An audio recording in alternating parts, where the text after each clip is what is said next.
Assalamualaikum warahmatullahi wabarakatuh. Salam sejahtera bagi kita semua. Semoga Allah selalu senantiasa memberi kesehatan dan keberkahan hidup kepada kita semua. Perkenalkan, nama saya Rina Lestari, SSIMT. Saya dosen Prodi S1 Teknik Pertambangan Fakultas Teknik Universitas Jember. Saat ini saya sedang proses sertifikasi dosen gelombang 1 yang diselenggarakan oleh Kementerian Pendidikan Tinggi, Sains dan Teknologi tahun 2020.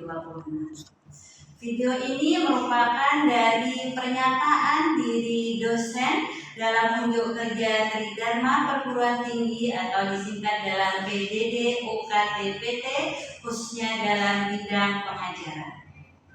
Sesi ini saya akan memaparkan salah satu mata kuliah yang sesuai bidang ilmuwan saya, yaitu pengolahan bahan galian. Mata kuliah ini ditunjukkan kepada mahasiswa semester 5 dengan kode mata kuliah 1505 dengan beban SKS 2 SKS. Mata kuliah ini diselenggarakan dalam 16 kali pertemuan dengan 14 kali pertemuan pemaparan pemateri, 2 kali pertemuan, 1 kali UTS, dan 1 kali UAS. Secara umum, mata kuliah ini menjelaskan kepada mahasiswa tentang pengolahan bahan galian yang meliputi proses crushing dan grinding, serta membahas alat-alat yang digunakan pada proses crushing dan grinding, dan penjelasan cara kerja alat-alat tersebut beserta proses berikutnya setelah crushing dan grinding. Pada pertemuan 16 kali pertemuan itu secara umum yaitu menjelaskan materi yang akan diajarkan. Secara umum menjelaskan tentang pertama, pengertian dan tujuan PBT, pengolahan bahan tambang, aspek-aspek penting dalam pengolahan bahan tambang, mineralogi bahan tambang, permukaan, penggerusan, sesing dan screening, classifying, konsentrasi grafiti, dan magnetik. Adapun luaran dari mata kuliah ini yaitu CPL yang dibebankan pada mata kuliah pengolahan bahan galian ini yaitu CPL 1 yang berbunyi mahasiswa mampu menganalisis berbagai permasalahan rekayasa bidang pertambangan dengan menerapkan prinsip-prinsip rekayasa sains dan matematika. Selanjutnya CPL 7 yaitu mampu melakukan pengembangan diri melalui pembelajaran sepanjang hayat dalam mengakomodasi sains dan teknologi terbaru. Adapun CPNK yang dibebankan pada mata ini yaitu CPNK 1 yang menyatakan memformulasikan masalah pengolahan tambang atau BK5. Selanjutnya yaitu CPNK 2 menggunakan metode pembelajaran sepanjang hayat dan mengakomodasi sains dan yang berkaitan dengan pengolahan bahan galian. Adapun 3 komponen utama dalam proses pembelajaran yaitu delivery, interaction, dan assessment. Dalam assessment atau sistem penilaian dilihat dari 2 sisi yaitu berupa asesmen formatif yang diambil dari nilai kuis, selanjutnya nilai sumatif yang diambil dari nilai UTS dan UAS. Adapun pustaka utama yang kami gunakan dalam proses pengajaran yaitu dari WILS, BA, Mineral Processing Technology, dan Kelly. Selanjutnya pustaka pendukung juga mengacu salah satunya buku karya saya yaitu tentang pengantar teknologi mineral dan pemanfaatan batu bara Indonesia. Selanjutnya ada selain itu pustaka pendukung selain buku karya saya juga ada Good NO 1984 Gravitasi Konsentrasi Teknologi dan Mineral Processing. Setelah ini saya akan melakukan pengajaran di kelas tentang mata kuliah pengolahan bahan galian. Warahmatullahi wabarakatuh. Waalaikumsalam warahmatullahi wabarakatuh. Selamat pagi. Pagi. Ini siang tapi kita masih semangat lagi gitu ya. Oke, hari ini kita akan melanjutkan kuliah pengolahan bahan galian di pertemuan keempat, tapi sebelumnya kita berdoa terlebih dahulu. Kalian sehat? Kalian bahagia? Sudah siap menerima pelajaran? Bisa. Ya. Jadi hari ini kita akan melanjutkan materi yang selanjutnya. Tujuan pembelajaran atau pertemuan kali ini yaitu kita akan mengenal istilah penting dalam PBT sama PBG itu. Kalau PBD tambah. Walau mata kuliah kita pengolahan bahan galian, tapi intinya yang kita pelajari sini tidak hanya mengolah mineral, tapi juga apa? Batu bara. Intinya bahan galian di sini adalah semua bahan hasil tambah, gitu ya. Terus kita juga akan mengetahui apa sih manfaat dari proses pengolahan bahan galian atau pengolahan bahan tambah. Selanjutnya kita juga akan belajar tentang proses. Proses itu apa? Urutan kan? Dari orang nambang digali, dapatnya itu ukurannya biasanya gede atau kecil? Besar. Ya, oke, good. Jadi harus apa? Ada nanti proses dikecilkan ya. Oke. Next, kita ke berikutnya. Kita masuk ke istilah. Coba sekarang Ibu ingin Mas Judi ya coba membaca pintar.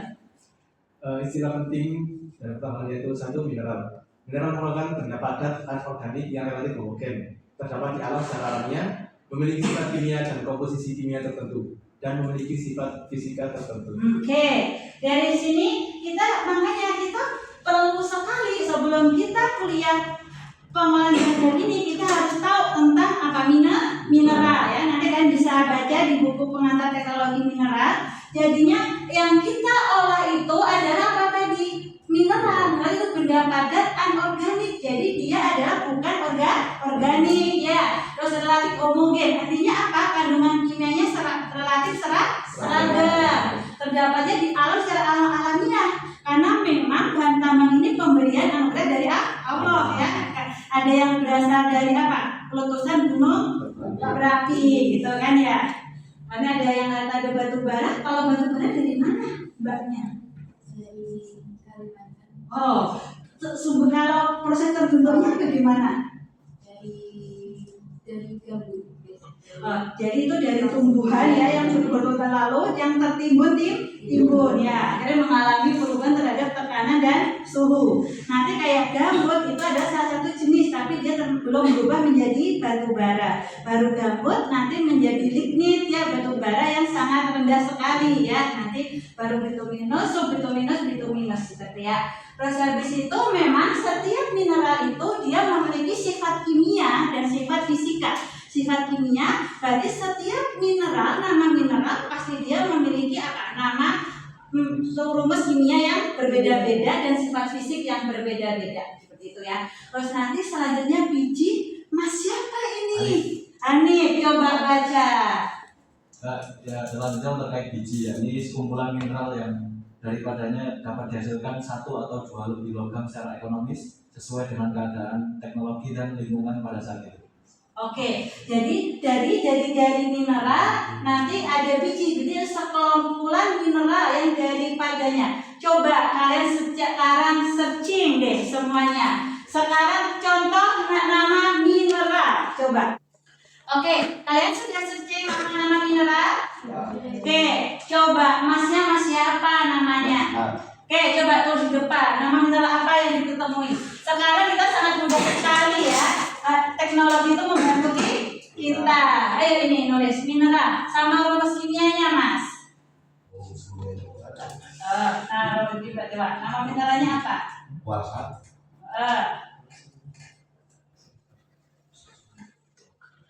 Terus rumus kimianya ada. Cari yang lain. Apa ya? SiO2. SiO2.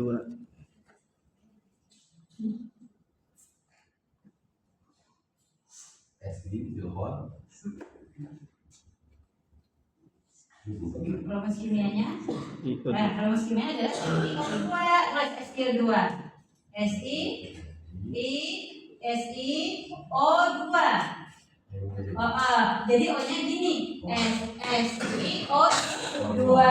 Jadi dari sini kuarsa dia rumus kimianya apa? SiO2. Jadi dalam kuarsa mengandung unsur apa ini? Silikon dan oksigen. Oke, terima kasih. Oke, masnya, mas siapa? Nama mineral apa lagi? Mas siapa namanya? Rian. Oke, nama mineral apa lagi? Ayo tulis. Persiapkan yang perempuan. Nah, nanti untuk cari mineral pembawa perempuan. Rumus kimianya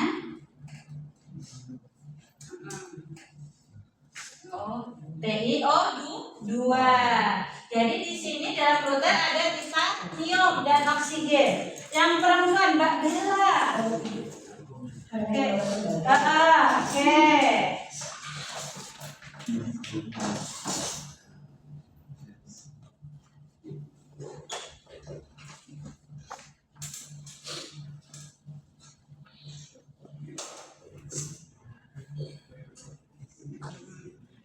Ya, jadi dari sini Ibu terangkan yang belum dapat bagian dan sedih hati ya. Oke.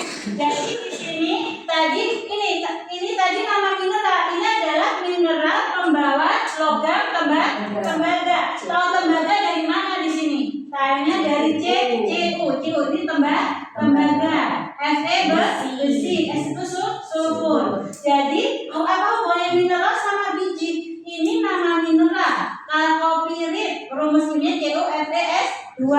Nanti ada lagi kalkosit, Cu2S. Sama-sama ini adalah pembawa logam tembaga. Nama berbeda, rumus kimia berbeda. Nanti ada lagi nama mineral pembawa logam emas, besi dan yang lain. Kalau biji apa? Biji jadi di alam itu mineral tidak berdiri sendiri. Misalkan di dalam buku ini, di sini ada kalkopirit. Ini kalkopirit. Terus nanti di sini juga mungkin ada kuarsa. Nanti selanjutnya kuarsa coba yang belum membaca mbak siapa? Mbak coba dibacakan gue. Suatu bahan yang tidak berharga tidak diambil dan dibuang sebagai tailing. Ya, jadi di alam itu ada mineral berharga dan tidak berharga. Ya, jadi misalkan dalam biji itu umpamanya ini anggapnya biji. Di biji itu berarti ada mineral berharga, misalnya ada kalkopirit, terus nanti misalnya ada kuarsa, CuO2, ya, nanti misalnya ada besi lagi ya. Berarti ini yang kalau adanya tembaganya, berarti yang berharga nanti apa? Tembaga. Jadi nanti kayak kuarsa SO2 dia sebagai pengotor. Jadi proses pengolahan bahan galian itu adalah ini dalam satu adalah memisahkan antara mineral berharga dengan mineral tidak berharga. Bukan memisahkan dalam bentuk logam, tapi mineral. Karena nanti mungkin di dalam kalkopirit mungkin ada emas juga. Karena kalau kita lihat di Aman sama di Freeport dia ditemukan apa? Emas. Karena jenis mineral kalkopirit itu sering beroksida dengan emas ya. Jadi sini paham pintar ya. Berarti proses pengolahan bahan galian itu adalah tujuannya apa? Memisahkan antara mineral pengotor dengan memisahkan antara mineral pengotor dan mineral berharga. Nanti melewati proses apa? Ada crushing, grinding. Jadi di alam itu kan bongkah gede-gede, makanya harus dikecilkan. Gitu ya. Dari sini paham? Paham. Nah, sekarang kita ke berikutnya. Oke. Coba sekarang yang belum membaca, Mbak Cindy coba bacain keras Mbak Cindy. Jadi konsentrasi. Konsentrasi adalah salah satu tahap operasi dalam pengolahan bahan galian yang bertujuan untuk meningkatkan kadar mineral atau logam dari bahan galian. Dari sini kita tahu tujuan dari PBG apa, Mas Mbak? Tujuannya apa? Untuk meningkatkan kadar. Jadi kalau kita di alam, misalkan kayak tembaga, mungkin di alam cuma berapa ppm. Berapa ppm itu artinya berapa? Misalkan punya 1 ppm, artinya apa? Dalam 1 ton, berarti tembaganya cuma 1 gram. Kecil sekali kan? Jadi tujuannya itu adalah untuk meningkatkan kadar. Karena proses pengolahan bahan galian itu adalah jembatan antara hasil tambang ke pemurnian. Tidak bisa, nambang itu kan identik dengan mengambil kan? Tidak bisa dari hasil tambang langsung dimurnikan. Dia harus melewati proses pengolahan bahan galian. Prosesnya ada pertama ada kominusi, pengecilan ukuran, krasing dan grinding. Selanjutnya nanti di pengolahan bahan galian ini kan tadi kita belajar mineral, pintar. Mineral itu dia punya apa? Sifat fisik sama sifat kimia. Sifat fisik sama sifat kimia nanti akan menentukan proses PBG-nya menggunakan alat apa. Kan ada metode menggunakan sifat listrik, sifat magnet, gravitasi, sama flotasi. Jadi dengan kita mempelajari sifat-sifat mineral, fisik dan kimianya, kita akan mengetahui alat apa yang digunakan. Habis itu kalau kadarnya sudah naik tinggi, nanti bisa proses pemurniannya bisa kita akan dengan smelter ya. Itu suhunya suhu tinggi, itu kadarnya harus tinggi. Kalau tembaga dari berapa ppm harus naik sampai menjadi 30%-an. Jadi prosesnya menggunakan proses flotasi. Misalkan nanti kalau nikel, kita di Sulawesi banyak nikel. Nikel itu kan di kita nikelnya nikel laterit ya. Itu ada nanti ada limonit, saprolit. Itu mineral pengotornya banyak besi. Berarti gimana bisa memisahkan nikel sama besi? Yang itu kira-kira apa? Gravitasi. Salah, gravitasi. Yang magnetik separator, karena sifat besi mudah tertarik dengan magnet. Nanti yang tertarik magnet berarti dia besi, yang tidak tertarik berarti nikel. Tapi bukan nikel murni ya, ini masih mineral yang mengandung nikel.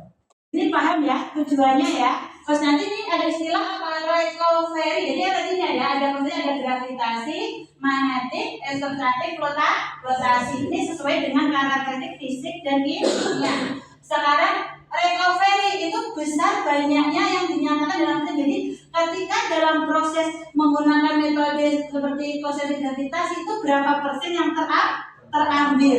Nanti rumusnya adalah berapa konsentrat. Konsentrat itu adalah hasil dari apa? Masuknya alat. Misalkan menggunakan magnetic separator, kan jadi nanti memisahkan mana yang mengandung besi, yang mengandung nikel. Yang mengandung nikel ini yang kita timbang, itu namanya konsentrat.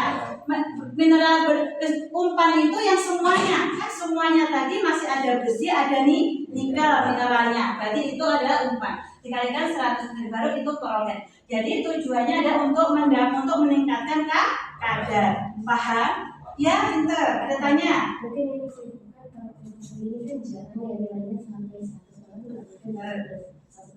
Kayak itu apa sih yang mempengaruhi nilai ekonomi itu tidak mungkin 100%. Recovery tidak mungkin 100% karena di alam sendiri itu mineral, misalkan kalkopirit itu kan di dalam pembawaan, misalnya kita contoh tadi apa? Kita nikel aja ya contohnya.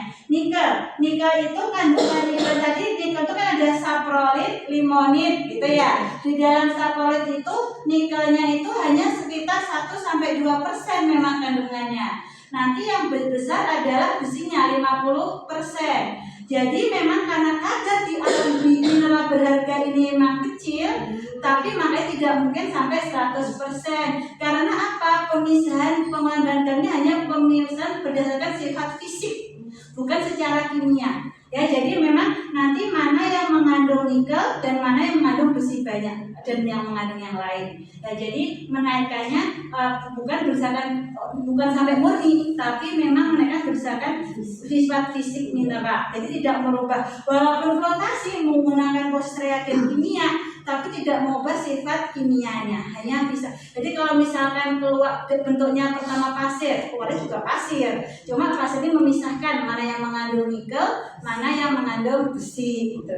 Ya, jadi yang ditanyakan Mbak Bella ini bagus. Jadi ini nanti tentang kadar ini. Coba sekarang Mbak Bella tanya, coba baca kadar Mbak. Oh, dari kadar merupakan perbandingan antara berat normal atau logam kemudian ada berat material secara keseluruhan yang dinyatakan dalam persen. Jadi nanti ada kadar. Jadi mineral jadi pengotor itu nggak hanya satu, pengotor itu bisa lebih dari satu. Ada kuarsa, ada besi, ada aluminium, ada yang lain. Jadi nanti kadar mineral, misalkan kalau kita nikel ya, berarti kadar mineral nikel dibagi berat pengotor. Misalkan ada kuarsa atau besi, jadi kan banyak dikali 100%. Ya, jadi ini berarti kita sudah hari ini sudah paham ya tujuan dari PBG apa? Untuk meningkatkan kadar. Oke, terus habis itu tadi ada lagi pertanyaan Pinter? Nah, tadi kita belajar tentang flow sheet. Flow sheet itu apa tadi? Kan umpan. Tadi berarti berapa banyak umpan yang masuk. Dan nanti ada pengolahan bahan galian. PBG di sini nanti alatnya tadi Pinter. Ada yang menggunakan metode gravitasi, metode listrik, flotasi, gitu ya, gravitasi. Baru nanti menghasilkannya dua, ada konsentrat, ada tiling. Konsentrat itu mineral berharga yang akan kita ambil. Tiling pengotor. Oke, Pinter. Paham Pinter? Oke. Terus nanti ini rumusnya kan nanti berarti umpan itu ada konsentrat ditambah tiling. Jadi Ibu di sini akan ini rumusnya. Jadi rumusnya ini kita bisa pelajari ya. Di sini adanya fit. Fit itu kalau sini fit itu berarti berat kilonya. Kalau F kecil berarti kadarnya. Jadi Pinter hubungannya dengan mineralogi apa? Jadi di alam itu sebelum ditambah orang sudah melakukan eksplorasi. Jadi dia sudah menggunakan apa? Diketahui kadarnya berapa di alam itu. Jadi itu nanti menjadi kadar pertamanya. Ya, nanti ada K konsentrat, K kecil kadar konsentrat, T berarti tilingnya, T kecil kadar tiling. Terus sekarang nanti Ibu langsung ke sini dulu. Ya, jadi ini sifat-sifatnya. Jadi kalian kalau ingin menguasai perbandingan kita harus belajar apa dulu? Harus kuat tentang apa? Tentang mineral, sifat-sifat mineral. Oke, sekarang ya sebelum kita hari ini kita akan pembagian kelompok ya. Jadi belajar itu harus apa? Kalau biar semangat harus ada tugas gitu ya. Oke, jadi sebelum itu mau masuk ini tahap pertama bahan galian. Tadi pertama ada karakteristik biji. Habis itu ada kombinasi, pengecilan ukuran, ada van Krasing, grinding. Habis itu ayak. Habis itu ada konsentrasi. Ini berarti nama-namanya apa? Ini nama-nama alat-alat yang digunakan dalam pengolahan bahan galian. Terus ini nanti kalau misalkan menggunakan proses basah supaya tidak debu kan ya, karena proses hasil dari pemilihan itu pasti berdebu. Nanti ada dewatering, nanti penanganan handling. Satu kelompoknya Mas Judi, Mbak Bella sama Mbak siapa? Kelompok dua Mas Hanif, Jihad, dan Mbak Cindy. Jadi kelompok satu ini belajar tentang tembaga. Mbak Cindy kelompok dua belajar tentang nikel. Oke, kalian buat belajar tentang bagaimana proses pengolahan bahan untuk Mbak Bella, pengolahan bahan galian untuk tembaga. Kelompok satu Mbak Cindy untuk tentang nikel. Kalian mau cari materinya buat PowerPoint ya. Nanti presentasi maju. Ayo.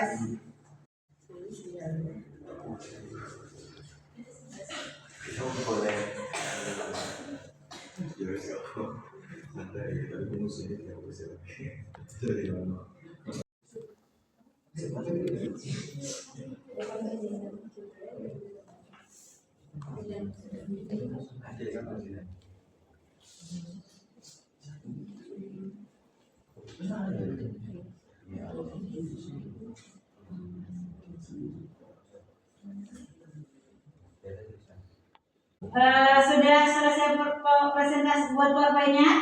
Ya, selanjutnya mahasiswa sudah diskusi setiap kelompok dan mengirim ke email saya tentang hasil kerjaannya. Dan sekarang ini yaitu yang siap maju dulu? Kelompok satu atau dua? Kelompok satu Mbak Bella? Siap, oke. Jadi yang pertama aja adalah kelompok apa tadi? Tembaga. Ayo sekarang kelompok satu Mbak Bella, Mas Judi sama Mbak siapa? Mbak Sri, ayo maju. Assalamualaikum warahmatullahi wabarakatuh. Waalaikumsalam.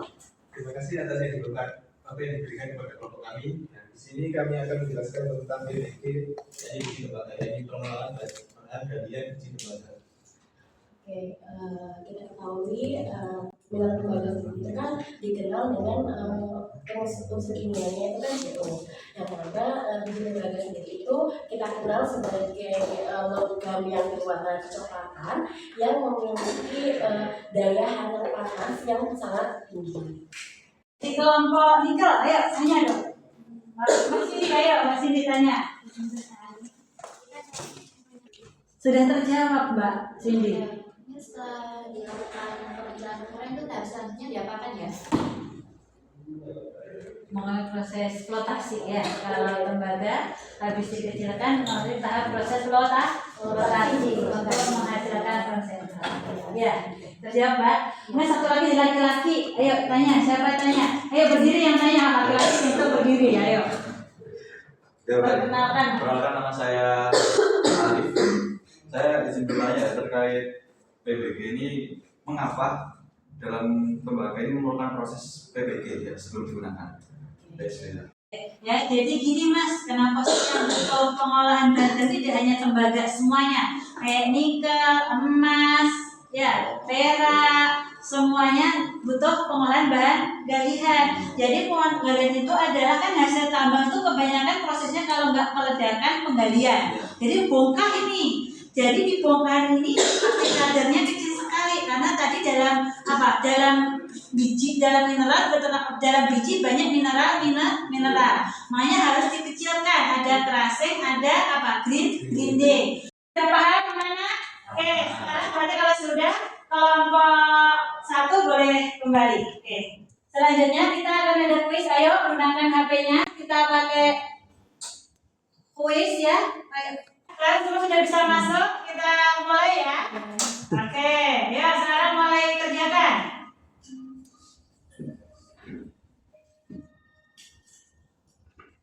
Oke ya, jadi kuis kita sudah selesai. Ternyata juara 1 didapatkan oleh Mas Juni. Oke.